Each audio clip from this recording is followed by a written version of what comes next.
Hello friends, welcome to our YouTube channel Thai bell series लापलू के last episode के part 1 में आपका स्वागत है। एपिसोड के स्टार्टिंग में लुम्फोन को दिखाया जाता है जो कि बहुत ज़्यादा सैड होकर कैंपस में बैठा हुआ होता है। तभी वहाँ पर पिंग पोंग आता है और कहता है कि हेलो ब्रो, क्या हाल चाल। यहाँ पे लुम्फोन पिंग पोंग को स्क्रिप्ट देता है, कहता है कि मेरी फाइनल स्क्रिप्ट है, क्या आप मुझे कुछ एडवाइस दे सकते हैं। यहाँ पे पिंग पोंग स्क्रिप्ट देखता है और कहता है कि टॉपिक क्या है स्क्रिप्ट का। तो यहाँ पे लुम्फोन कहता है कि मैसेज फ्रॉम योर हार्ट। तो यहाँ पे पिंग पोंग कहता है कि तुम किस तरह की स्टोरी जो है वो लोगों को बताना चाहते हो। यहाँ पे लुम्फोन कहता है कि मैं रिलेशनशिप की स्टोरी लोगों को बताना चाहता हूँ, जैसे कि यहाँ पे पिंग पोंग कहता है कि जो सच्ची घटनाओं पे आधारित हो, है ना। तो यहाँ पे लुम्फोन कहता है कि क्या ये इतना ज़्यादा पारदर्शी है। तो यहाँ पे पिंग पोंग कहता है कि ये तुम्हारे और सेंगटाइन के बीच की कहानी है ना। तो ये सुनकर लुम्फोन थोड़ा सा शॉक होता है। तो यहाँ पे पिंग पोंग कहता है कि मेरी बात को ध्यान से सुनो, मैं तुम दोनों के बहुत ज़्यादा करीब हूँ, मैं कैसे इन सब चीज़ों के बारे में नहीं सोच सकता था। तुम यहाँ पर बात करना चाहोगे या फिर बाहर में। तो यहाँ पे लुम्फोन कहता है कि यहाँ पे बात करना ज़्यादा बेहतर रहेगा। तो यहाँ पे पिंग पोंग कहता है कि ठीक है, तुम मुझे सब कुछ एक एक चीज़ बताओ, मैं रात के 8 बजे तक यहाँ पर अवेलेबल हूँ। तो यहाँ पे लुम्फोन कहता है कि खैर मैं सेंगटाइन को बहुत ज़्यादा पसंद करता हूँ। तो यहाँ पे पिंग पोंग कहता है कि ये बात, यही तो मैं तुमसे कह रहा था, बहुत अच्छी बात है। तो फिर लुम्फोन कहता है कि इनफैक्ट सेंगटाइन भी मुझे बहुत ज़्यादा पसंद करता है, हम दोनों में से किसी को भी इस बात का आभास नहीं हुआ और ना ही हम दोनों में से किसी ने इस चीज़ को जाहिर किया। लेकिन फिर मैंने सारी चीज़ों को ख़राब कर दिया, मैंने चीज़ों को इतना ज़्यादा ख़राब कर दिया कि अगर मैं उसकी जगह होता तो भी मैं खुद को माफ़ नहीं कर पाता। यहाँ पे पिंग पोंग कहता है कि आगे तुम क्या करना चाहते हो लुम्फोन। तो यहाँ पे लुम्फोन कहता है कि मैं चाहता हूँ कि मुझे माफ़ कर दे और मैं बहुत ज़्यादा क्लियरली उससे बात करना चाहता हूँ। तो यहाँ पे पिंग पोंग कहता है कि और उसके बाद का तुम्हारा क्या प्लान है लुम्फोन। तो यहाँ पे लुम्फोन कहता है कि मैं अवश्य ये कोशिश करूंगा कि वो मुझे माफ़ कर ही दे और मैं अपने मन में जो उसके लिए फीलिंग्स है मैं उसको एक्सप्रेस करूंगा। तो पिंग पोंग कहता है कि देखो, यही तो वो कहानी है जो कि तुम्हारी रियल जिंदगी से निकल रही है और यही तो तुम्हारा टॉपिक भी है और यही वो कहानी है जो तुम लोगों को बताओगे। तुम्हें बस अपनी सच्चाई पे आधारित इस कहानी को थोड़ा सा पॉलिश करने की जरूरत है और तुम्हें बस अपने दिल की फीलिंग्स के साथ सच्चे रहने की जरूरत है। अगर तुम खुद के साथ ही सच्चे नहीं रहोगे तो तुम लोगों को अपनी कहानी अच्छे से नहीं बता सकते। और इसके बावजूद अगर तुम्हारी फिल्म तुम्हारी प्योर फीलिंग्स के साथ तुम्हारी असली जिंदगी पे आधारित है तो मुझे पूरा भरोसा है कि ताइन को भी ये सारी चीज़ें ज़रूर से ज़रूर समझ आएंगी। तभी वहाँ पे ताइन आ जाता है और इन लोगों की बातें सुनने लगता है दूर खड़ा होकर। तो यहाँ पे पिंग पोंग कहता है कि और हाँ, अभी जो तुम्हारी कहानी है असली वाली वो जस्ट तुम्हारे पीछे ही खड़ी हुई है, तो चलो अपनी कहानी को अच्छी बना लो। और ऐसा बोलकर बाय बोलकर वहाँ से जाने लगता है। पिंग पोंग ताइन के पास जाता है और कहता है कि सब कुछ बढ़िया कर लो, ठीक है, और बाय बोलकर वहाँ से चला जाता है। तो यहाँ पे लुम्फोन पीछे मुड़ के ताइन को देखता है और उसका मुंह खुला का खुला रह जाता है। तभी यहाँ पे ताइन लुम्फोन के पास आता है और उससे कहता है कि तुमने पिंग पोंग से क्या कहा, तुमने मेरा नाम क्यों लिया। यहाँ पे लुम्फोन कहता है कि मैं बस वो तो लुम्फोन की ऐसी बातें सुनकर ताइन वहाँ से जाने वाला होता है। ताइन को जाता हुआ देखकर लुम्फोन चिल्ला के बोलता है कि ताइन ताइन रुको। यहाँ पे ताइन बहुत ज़्यादा परेशान होकर रुकता है और पीछे मुड़कर लुम्फोन की तरफ देखता है और कहता है कि ये तुम क्या कर रहे हो, क्या करे वहाँ, ये कोई मजाक नहीं है। तो यहाँ पे लुम्फोन कहता है कि ऐसा नहीं है ताइन। तो यहाँ पे ताइन कहता है कि फिर कैसा है, हाँ मुझे बताओ बताओ फिर कैसा है, बोलो लुम्फोन बोलो। जब यहाँ पे लुम्फोन कुछ नहीं करता, मतलब कुछ नहीं बोलता, तो ताइन उसको पुश करता है और वहाँ से जाने लगता है। यहाँ पे लुम्फोन आवाज़ लगा के ताइन को रोकता है और कहता है कि मैं तुम्हें प्रैक्टिकल एक्शन के थ्रू ये सब कुछ शो करूंगा। लुम्फोन की बात सुनकर ताइन एक बार मुड़कर लुम्फोन की तरफ देखता है और उसके बाद फिर वहाँ से चला जाता है। एक सीन में ड्रीम को दिखाया जाता है जो कि अपने घर में आराम से बैठी हुई होती है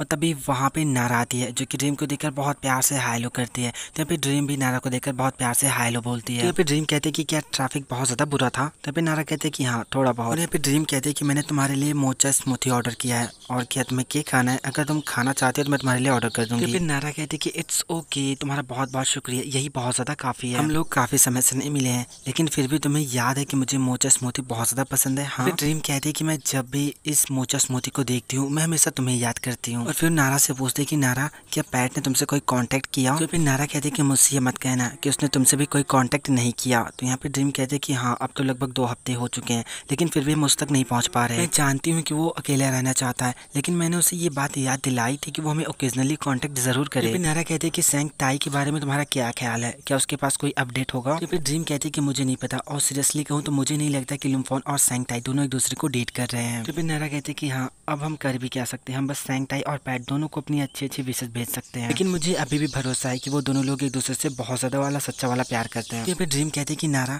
मैं जानती हूँ कि तुम पैट से प्यार करते थे लेकिन मैं तुमसे कुछ पूछना चाहती हूँ। और बहुत ज्यादा स्माइल करके पूछती है कि क्या तुमने अपने दिल को एक नए रिलेशनशिप के लिए खोल के रखा है। ड्रीम की बातें सुनकर नारा बहुत ज्यादा स्माइल करती है और कहते कि क्या मैं तुमसे एक सवाल पूछ सकती हूँ, मुझे बताओ कि तुम इसके बारे में क्यों जानना चाहती हो। नारा की बातें सुनकर ड्रीम बहुत ज्यादा स्माइल करती है और बहुत ज्यादा शाय फील करने लगती है और उसकी वजह से वो अपनी कॉफ़ी पीने लगती है। तो यहाँ पे नारा बहुत ज़्यादा स्माइल करती है और वो ड्रीम से पूछती है कि तुम्हें किस तरह की कॉफ़ी पसंद है। तो यहाँ पे ड्रीम कहती है कि मुझे एस्प्रेसो बहुत ज़्यादा पसंद है। तो यहाँ पे नारा स्माइल करती है और कहती है कि ठीक है, नेक्स्ट टाइम मैं जब कभी भी एस्प्रेसो देखूंगी तो मैं हमेशा तुम्हारे बारे में सोचूंगी। अपना प्यारा सा जवाब पाके ड्रीम बहुत ज़्यादा स्माइल करने लगती है। तो यहाँ पे नारा कहती है कि जहाँ तक कि मुझे लगता है कि प्यार तुम्हारे लिए उतना ज़्यादा मुश्किल नहीं है और अगर तुम मुझे पाना चाहती हो तो तुम आगे बढ़ती रहो। You know that I am a grown up woman. नारा की बातें सुनकर यहाँ पे ड्रीम बहुत ज़्यादा स्माइल करने लगती है। फिर हमें थोड़ी देर बाद का सीन दिखाया जाता है जहाँ पे ये दोनों बालकनी के पास खड़ी हुई होती हैं और नज़ारे का आनंद ले रही होती हैं। यहाँ पे ड्रीम नारा से कहती है कि आज कितना प्यारा दिन है ना। तो यहाँ पे नारा कहते हैं कि हाँ बहुत प्यारा दिन है। नेक्स्ट सीन हमें क्लास का दिखाया जाता है जहाँ पे सभी लोग अपना अपना प्रोजेक्ट दिखा रहे होते हैं।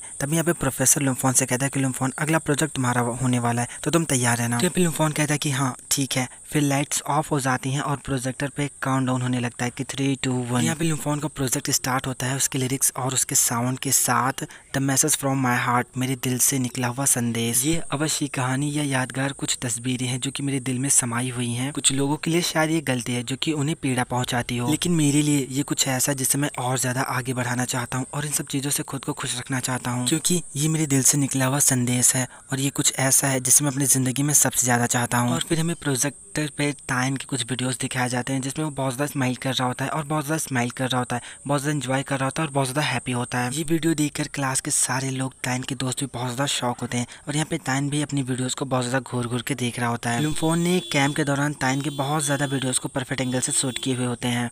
कसम से मुझे गुस्सा लग रही है इस बाइक वाले पे। यहाँ पे क्लास के सब लोग घूर घूर के टाइन को देख रहे होते हैं। प्रोफेसर सब लोग टाइन को घूर घूर के देख रहे होते हैं।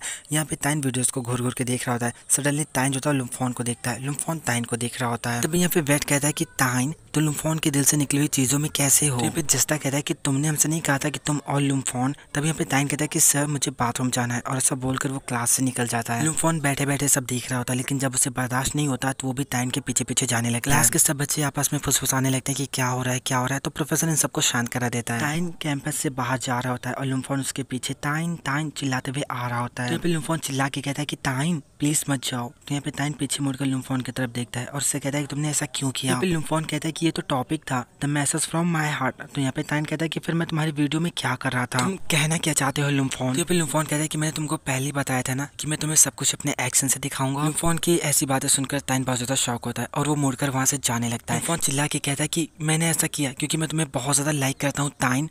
लुम्फोन की बात सुनकर टाइन वहीं पर रुक जाता है और बहुत ज़्यादा रोने लगता है।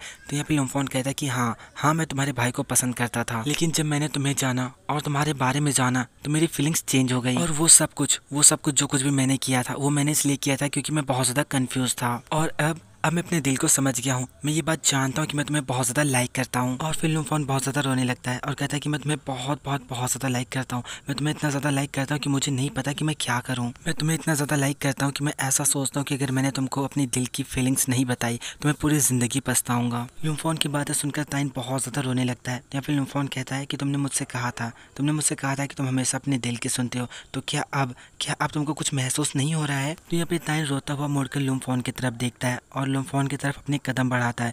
वो रोता हुआ दौड़ता हुआ लुम्फोन के पास आता है और उसके बहुत ज़्यादा करीब जाके बहुत प्यार से उसे किस करता है। और यहाँ पे लुम्फोन और टाइन दोनों एक दूसरे को बहुत ज़्यादा किस कर रहे होते हैं।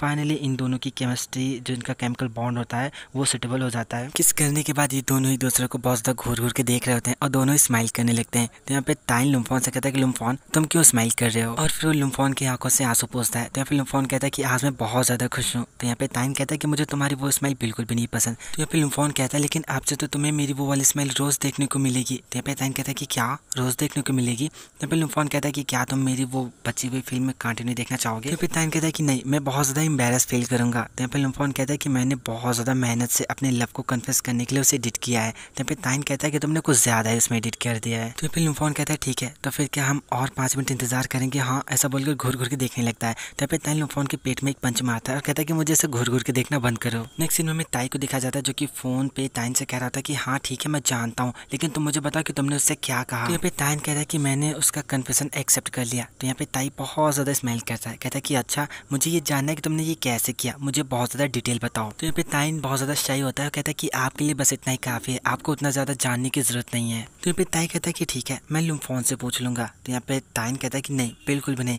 आपके लिए यही बेटर होगा अभी कि आप ये आइडिया अपने दिमाग से निकाल दें। तो यहाँ पे टाई कहता है कि टाइन मैं सच में तुम्हारे लिए बहुत ज़्यादा खुश हूँ। यहाँ पे ताइन कहता है कि मैं भी चाहता हूँ कि आप भी अपने प्यार के साथ बहुत ज़्यादा खुश रहें। क्या आपकी पैट अभी भी आपके कांटेक्ट में नहीं है? तो यहाँ पे ताई कहता है कि नहीं, वो मेरे कांटेक्ट में नहीं है। तो यहाँ पे ताई कहता है कि मुझे ऐसा लगता है कि शायद वो सच में मुझसे ब्रेकअप करना चाहता है। तो यहाँ पे ताइन कहता है कि लेकिन मुझे ऐसा नहीं लगता कि आपका रिलेशनशिप इस तरह से ख़त्म हो सकता है।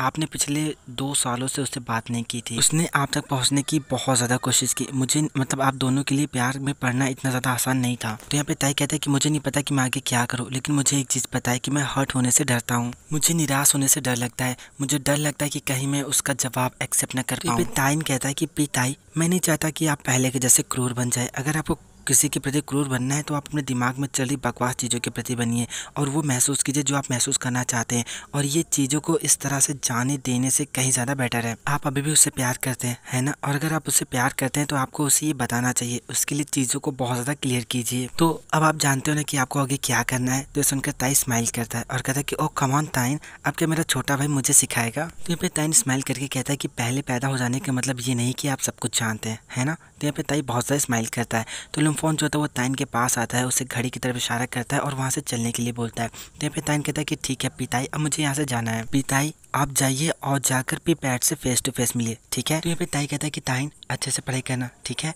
तो यहाँ पे ताइन कहता है कि पिताई आप मुझे ऐसे ट्रीटमेंट कीजिए कि मैं एक बच्चा हूँ। तो यहाँ पे ताई कहता है कि ताइन तुम अभी भी बच्चे ही हो। तो यहाँ पे ताइन कहता है कि आप बंद कीजिए सब, अब मुझे यहाँ से जाना है। और फिर वो बाय बोलकर फोन कट कर देता है और फिर वो लुम्फोन को बताता है कि लुम्फोन मैंने पिताई को हमारे बारे में बता दिया। तो यहाँ पे लुम्फोन ताइन को घूर घूर के देखता है और उससे कहता है कि मैं तुम्हें फिर से किस करना चाहता हूँ। तो यहाँ पे ताइन स्माइल करता है और कहता है कि क्या तुम पागल हो? हाँ तुम मुझे पसंद करते हो, इसका मतलब ये नहीं कि तुम मुझे कहीं पर भी किस कर लोगे। अब चलो हम लोग वापस क्लास में चलते हैं। और ऐसा बोलकर ताइन जाने लगता है। तभी यहाँ पे लुम्फोन ताइन का हाथ पकड़ लेता है, मतलब हैंड्स को उसको होल्ड कर लेता है। तो यहाँ पे लुम्फोन कहता है कि मैंने जो कहा मैं उसके लिए बहुत ज़्यादा सीरियस हूँ, लेकिन अभी जो मेरे लिए सबसे ज़्यादा इंपॉर्टेंट है वो ये है कि मैं तुम्हारा हाथ इस तरीके से होल्ड करके चल सकता हूँ और मैं कभी भी तुम्हें जाने नहीं दूंगा, मेरे पास हमेशा के लिए रहना, समझ गए? तो यहाँ पे ताइन बहुत ज़्यादा स्माइल करके हाँ बोलता है और लुम्फोन से कहता है कि चलो अब हम लोग क्लास में चलते हैं। और ये दोनों लोग एक दूसरे का हाथ पकड़ के क्लास की तरफ जाते हैं। फाइनली ये लोग एक मतलब कपल बन जाते हैं। इन दोनों की कहानी एक परफेक्ट सीक्वेंस में चलने लगती है। सो ये जो पार्ट होता है मैं इसको यहीं पे ख़त्म कर रहा हूँ। इसका नेक्स्ट पार्ट मैं बहुत ज़्यादा जल्दी लेकर आऊँगा।